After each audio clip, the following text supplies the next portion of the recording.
જસદણ શહેર કોંગ્રેસ પ્રમુખ અને વોર્ડ નંબર 1 ના સદસ્ય ધીરુભાઈ છાયાણી સાહેબ, અત્યારે તાલુકા અને જિલ્લાની ચૂંટણીઓના પડઘમ વાગે છે ત્યારે ગુજરાત સરકાર જે વિકાસના નામે અને જે મતદારોને પસાર કરવા નીકળ્યા છે ત્યારે મારે તેમને કહેવું છે કે તમે વિકાસના નામે ભ્રષ્ટાચાર કરો છો, ભ્રષ્ટાચારને તમે વિકાસ ગણો છો, મોંઘવારીને તમે વિકાસ ગણો છો, ગુજરાતની પ્રજાને તમે ક્યાં મોઢે મત માગવા નીકળ્યા છો? તમને એ શરમ આવી જોઈએ. જો ગુજરાત સરકાર વિકાસના નામે ગુજરાતની પ્રજાને છેતરવાનો ધંધો કરે છે અને જો રાજસ્થાનની અંદર 400 રૂપિયા બાટલો મળે છે તો ગુજરાતની અંદર 900 રૂપિયા બાટલો મળે છે. હું ગુજરાતની પ્રજાનો એ વિકાસ તમે ગણો છો?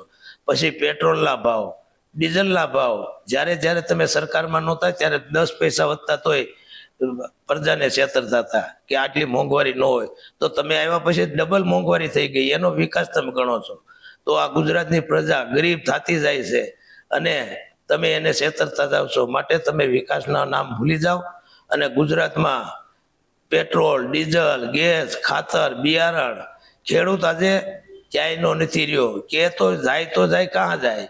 અત્યારે ગાંધીજીના 3 વાંદરા હતા, એમાં એક વાંદરો આંધળો હતો. એ અત્યારે કાનૂન જોઈ નથી શકતા, બંધારણ કોઈ જોઈ નથી શકતા. એક વાંદરો બેરો હતો, બેરામાં અત્યારે તંત્ર છે કે કોઈ વસ્તુ તમે ગમે એ બોલો, તંત્ર કોઈ સાંભળતું નથી. અને એક વાંદરો મોઢે આડા હાથ દઈને બેઠો હતો. એ મોઢે હાથ દઈને બેઠો તો એ પ્રજા છે કે પ્રજા બોલતી જ નથી, કોઈ બોલી શકતા નથી, બોલવાને લાયક રહેવા નથી દે. અંદરો અંદર ભય, ભૂખ ને ભ્રષ્ટાચારના નામે પ્રજાને છેતરી અને મોંઘવારીનો ડામ આપે છે. દર વર્ષ 5 વર્ષે મોંઘવારી સિવાય કાંઈ. આજ 30 વર્ષથી ગુજરાતની પ્રજાની કેળ ભાંગી નાખી છે અને વિકાસ નહીં, વિનાશ કર્યો છે ગુજરાતનો. અને જો આ સરકાર બદલે અને ગમે તે સરકાર આવે, એકવાર વિકાસ જોવો હોય તો કોંગ્રેસને મત આપો, પછી જો વિકાસ કે કોંગ્રેસે જે કરેલું છે એને વેચીને આ લોકો વિકાસ દેખાડે છે. તમે જે કાંઈ ઊભું કર્યું છે એ કોંગ્રેસે દીવામાંથી ટ્યુબે આવ્યા હતા.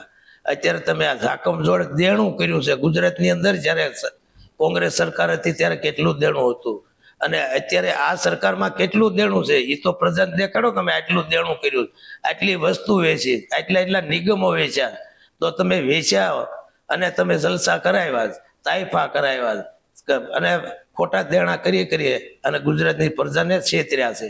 આને વિકાસ નો કહેવાય, આને વિનાશ કહેવાય.